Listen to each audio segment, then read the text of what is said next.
आज हम लोग सीखेंगे नरेशन। और नरेशन की जो सबसे इम्पोर्टेंट बात है वो अच्छे अच्छे विद्यार्थियों को समझ में नहीं आता, और ऐसे में क्या करते हैं, या तो वो छोड़ देते हैं इस टॉपिक को। तो जिनको एकदम बेसिक में कुछ नहीं पता है नरेशन के बारे में, या बहुत कन्फ्यूजन रहता है, पर्सन बदलने में ही कन्फ्यूजन हो जाता है, तो बाकी फिर टेंस बदलने में, अदर पार्ट्स ऑफ स्पीच बदलने में बहुत समस्या होता है। तो आज बात करेंगे बेसिक की, फिर जब अगले वीडियो में आएगा तो इससे एक लेवल और ऊपर चलेंगे। तो आज केवल आपको पर्सन बदलने के लिए सिखाया जाएगा कि आप कैसे पर्सन बदल सकते हैं। देखिए, नरेशन में जो सबसे पहला चीज व्यक्ति को ध्यान में, स्टूडेंट को ध्यान में रखना चाहिए, वो होता है हमारा रिपोर्टिंग वर्ब।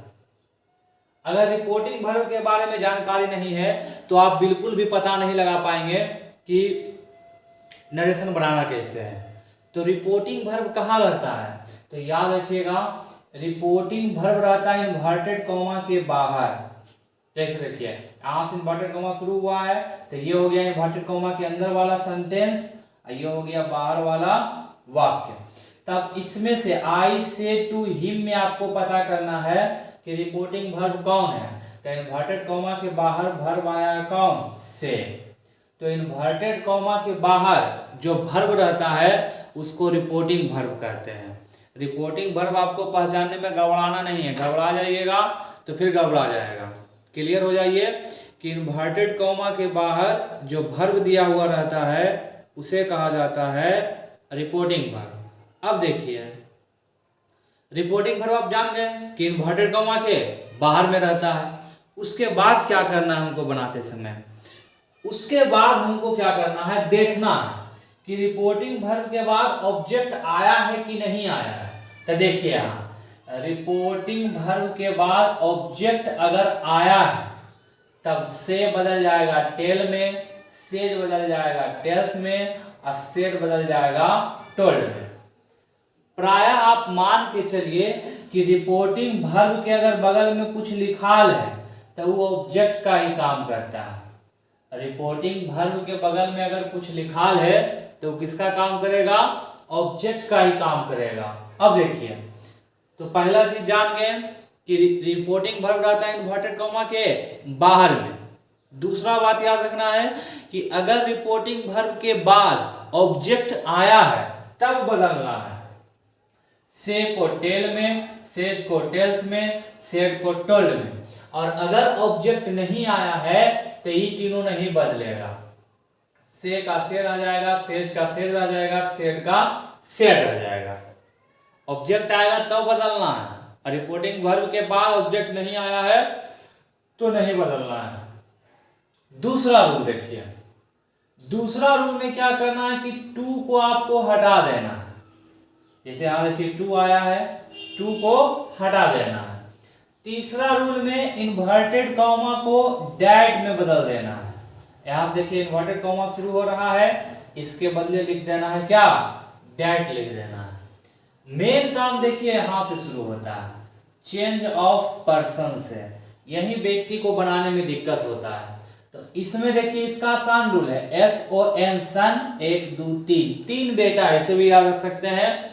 तो फर्स्ट पर्सन सब्जेक्ट के अनुसार, सेकेंड पर्सन ऑब्जेक्ट के अनुसार, और थर्ड पर्सन नो चेंज।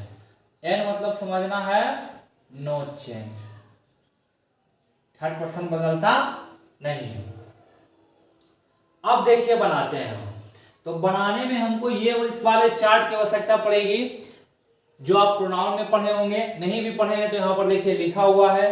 इसमें से आपको याद रखना है कि अगर चेंज करते समय इन्वर्टेड कॉमा के अंदर कोई चीज अगर सब्जेक्ट के रूप में है तो चेंज भी उसको करेंगे सब्जेक्ट में।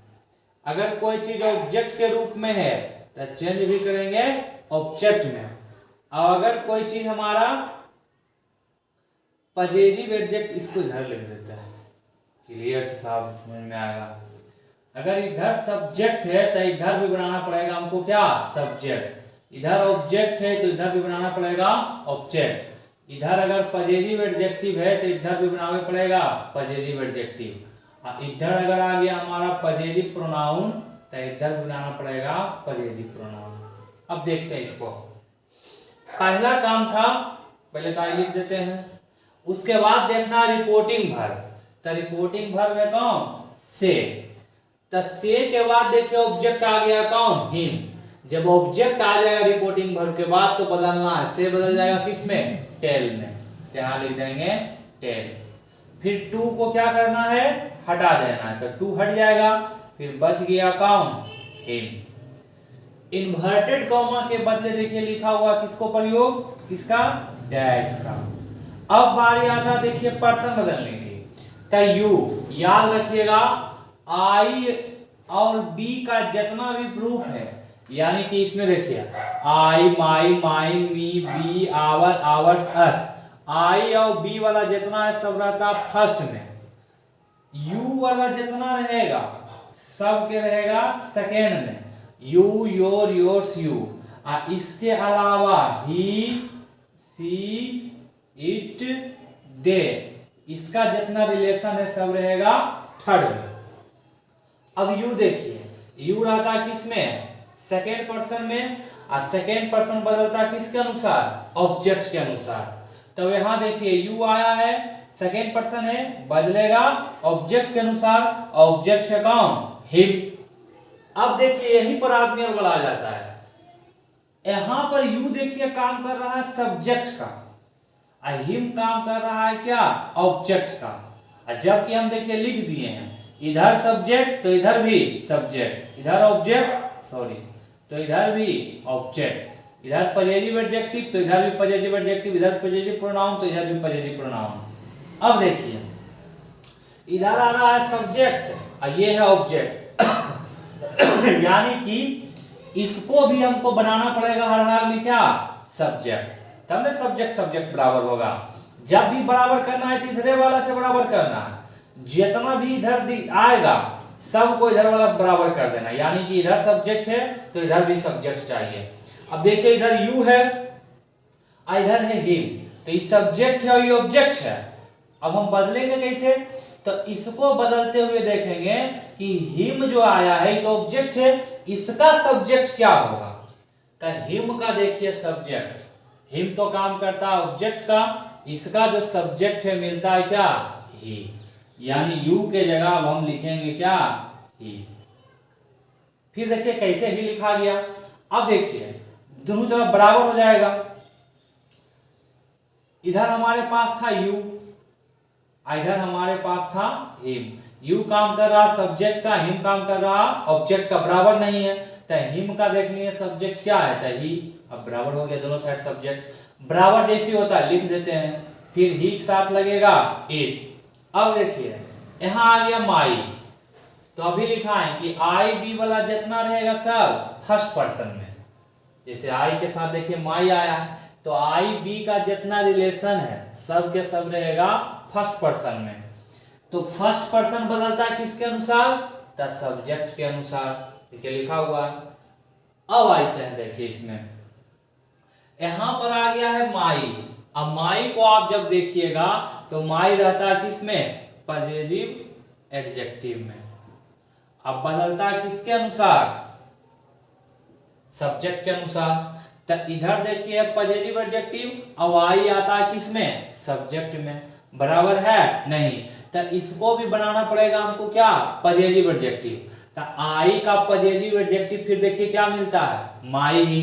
तो यहां पर लिखा जाएगा माई फ्रेंड।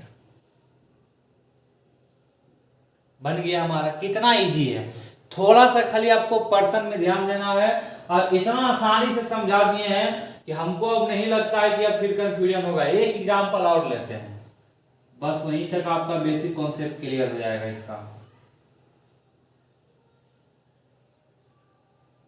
ध्यान रखना है कि दोनों तरफ बराबर होना चाहिए। इन्वर्टेड कॉमा के अगर अंदर सब्जेक्ट है तो बाहर भी सब्जेक्ट आना चाहिए। जैसे एग्जांपल लेते हैं,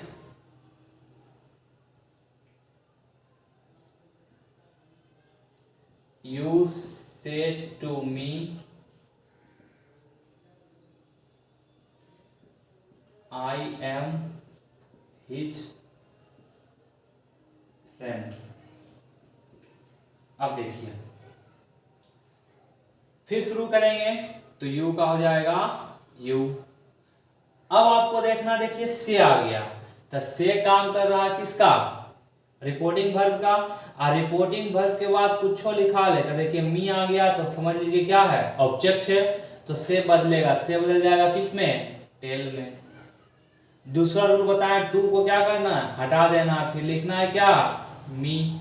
इन्वर्टेड कॉमा के बदले डैट। अब आएगा देखिए पर्सन बदलने की बारी। तो आई है कौन पर्सन, फर्स्ट पर्सन। अब बदलता है किसके अनुसार, सब्जेक्ट के अनुसार। तो देखिए आई भी सब्जेक्ट है, यू भी सब्जेक्ट। अब इसको देखो बराबर करना है, नहीं करना, क्योंकि पहले से इधरो सब्जेक्ट इधरो सब्जेक्ट।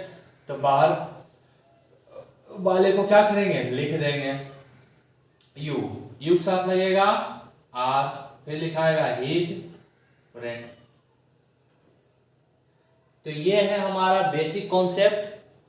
और केवल खाली पर्सन बदलते समय थोड़ा सा ध्यान रखना है, और इतना इजीली ट्रिक से बता दिए हैं कि आपको आसानी से समझ में आ जाएगा। तो उम्मीद करता हूं कि बेसिक कॉन्सेप्ट क्लियर हो गया होगा। अगले वीडियो में जब बात करेंगे तो चेंज ऑफ टेंस की बात करेंगे कि टेंस हमको कैसे कैसे बदलना रहता है। तो उम्मीद करता हूं कि आपको वीडियो अच्छा लगा होगा। अच्छा लगा है तो लाइक कर दीजिए। जो नए स्टूडेंट देख रहे हैं वो चैनल को सब्सक्राइब भी कर दीजिए। मिलते हैं अगले वीडियो में।